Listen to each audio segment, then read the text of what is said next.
Saint Germain, create miracles in your life and on earth. I am Saint Germain, keeper of the violet flame. You all have been experiencing life on planet Earth through a dimensional perspective that is shifting. In other words, you are shifting the way that you perceive your reality, and that is what allows the reality that you perceive and experience to change.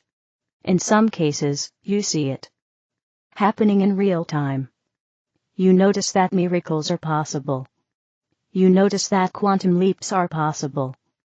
You notice that spontaneous remissions are possible, and the more that you notice these things, the more you hold the perspective that is truer to your true self. The true self knows, and you are seeking to know what the true self knows. In order to do that, you must find your alignment with your true self and with Source, and in order to do that, sometimes all you must do is change your perspective on something. You change the way you look at something, you change you and it, and you certainly change your experience of it, and then you have nothing to resist. You have nothing to condemn, you have nothing to judge, you have nothing to fear. It is only when you take your power back that you can know yourself as powerful. And again, the true self, the whole self is powerful, and knows that power. It is easier to know without the veil, and I will grant you that. Therefore, no one in the higher realms would have expected anything else from you, and you all wanted to have the experience of being veiled as souls. As humans, you wonder why would you ever take on the veil and experiment with the experience of physical reality? Why would you ever want to know yourselves as separate and separate from Source? You have your reasons. You don't have to discover what all those reasons are to realize that you are the one who is playing the game with you, and you are the one who is discovering the rules of the game. Now, as you shift your perspective, and you know that miracles are possible, you then become one with the reality that you want to experience. And you realize that the reality you have been experiencing is not so solid. It's not long-lasting, and it's not even the reality that someone sitting next to you would be experiencing if they were to report their experience of it to you. Again, different perspectives, and that is how it was always meant to be there on Earth. But once you realize that you can take on the perspective of the person who seems to be having a very good time in life, instead of resenting them, you take your power back. You take your power back from circumstances, conditions, from others who would like you to hand your power to them, and you do so without any resentment towards them because you know they were playing their role in your game. And then you live your life as an awakened consciousness, and the evidence is all around you. The evidence is in your life. It's in the way you feel, and it's in your relationships with others, which also change when you change the way you look at them. I invite you to feel for your power, to seek out your alignment, and to experience the reality that is of your preference and your creation, and I want you to know that there is absolutely nothing holding you back. I am Saint Germain, keeper of the violet flame. Cock, to what extent is your personality false? My dear Earth friends, this is Cock speaking. I am grateful for this opportunity, and feel humbled that out of the countless beings who would love to be channeled, I am the one who is chosen for today. Seriously, you have no idea how many beings would love to send a message to Earth, to give advice, to share stories, to tell you how much they love, and appreciate, and respect you. Today I would like to discuss to what extent is your personality false.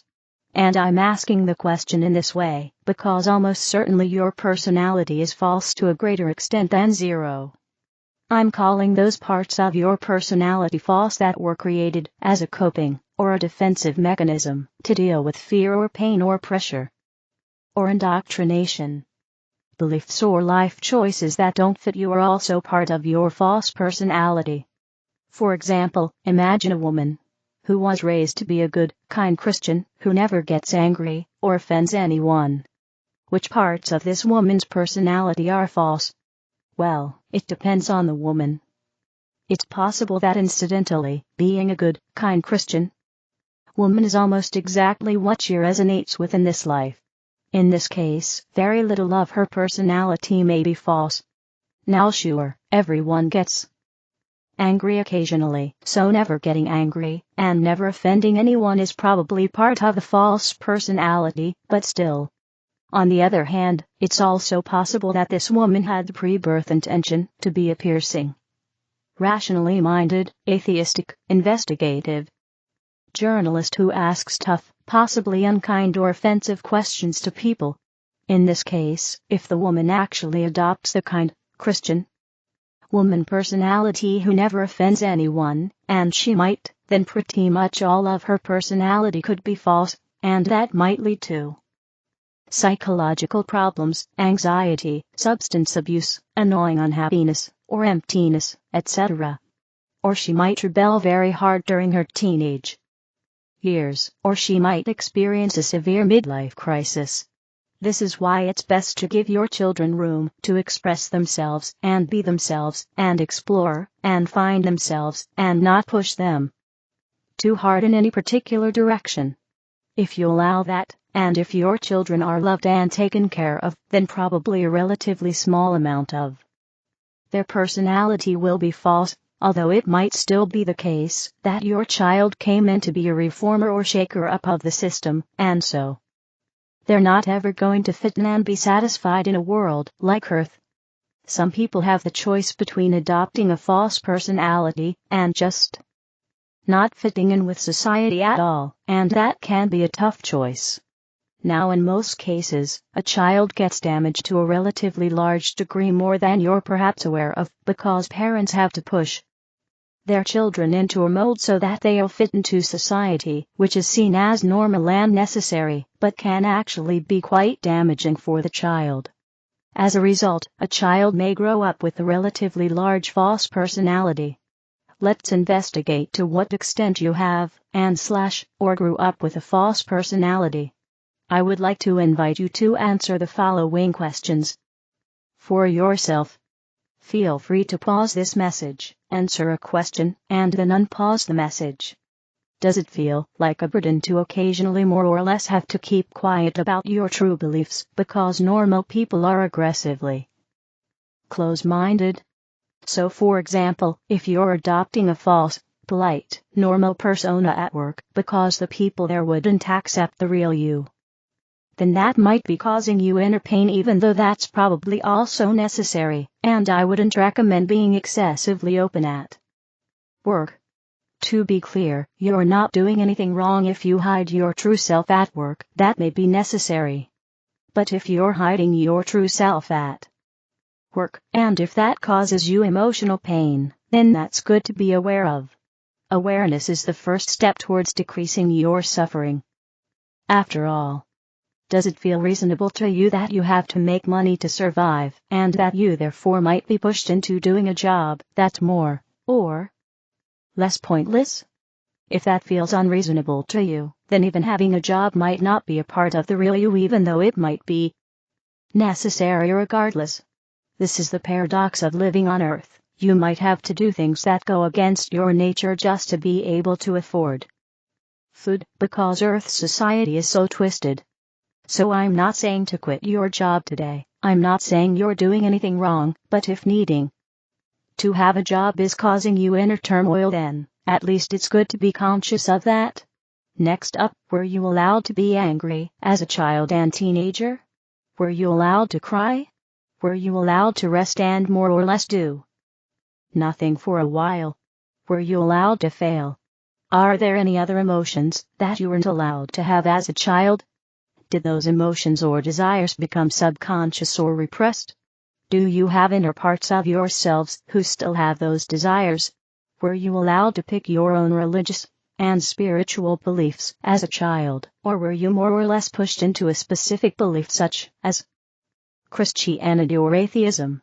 Were you allowed to pick your own left versus right political preference, or were you more or less told that this side is noble and right, and that the other side is evil and stupid? To what extent were you allowed to say or express things that your parents disapproved of? To what extent were you pushed to be a model child, or a child that your parents could be proud of? Did your parents push you in certain directions to mitigate their own fears? Did you receive sufficient unconditional love and freedom as a child? Now let's ask a few more questions about your current adult self. To what extent do you dare be authentic, even if it upsets others or make you look a bit crazy in the eyes of others? Are you comfortable with your inner masculinity and femininity? And are you sure about that? Are there some parts of it that you're in resistance to? To what extent are you suffering from learned helplessness, the idea that you're unable to create positive change? Do you feel comfortable with giving up the familiar and with making drastic, perhaps scary changes at the appropriate time? Do you feel comfortable in your ability to create a good life for yourself? Do you feel comfortable in your ability to contribute positively to Earth society? What parts of your life are things you want to do, and what parts of your life are things you feel you have to do? And is it actually true that you have to do those things? If as your current adult self you're nice to someone, do you do that because that's the real you, or do you do that because you want something from the other person, approval, sex, love, or do you do that so that you can prove to yourself or others that you are a good person? When women express a dislike of so-called nice guys, often they're sensing that being nice is a false personality of that man. He's not being nice because that's his nature. Instead, he's being nice to get something, sex, approval, or to manipulate people in some way. Look at me being a great guy. The niceness is part of the nice guy's false personality. People often prefer those who have a mostly genuine personality, even if they're kind of dicks, over those who pretend to be nice but aren't. Now, due to the previous questions, you might have discovered that your childhood was lacking in some ways that you weren't aware of. I empathize. Life on Earth is indeed really tough and unfair, and I'm sorry. As with previous messages, observing yourself without judging or bulldozing, or suppressing immediately trying to change yourself is a valuable step towards healing. And also, give yourself some time. You can't change your entire personality overnight. If you still think that none of your personality is false, well, it's entirely possible that less of your personality might be fake than most people. But if you were entirely unblocked and fully aligned with your soul and source, you could, and probably would, single-handedly liberate Earth. And you could do things such as teleport, etc. So likely you still have some blocks, and some false parts of your personality.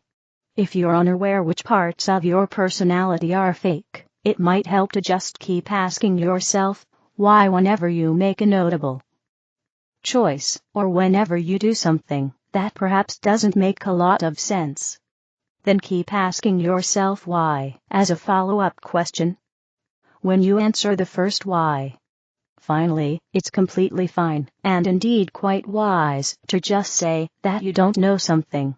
And of course, you can still have an opinion even though you're not entirely sure, and act based on that opinion. I hope this was insightful. You have all my love and respect and empathy for living on such a tough world, and I give my greatest well wishes to you. May we meet in the not-too-distant future.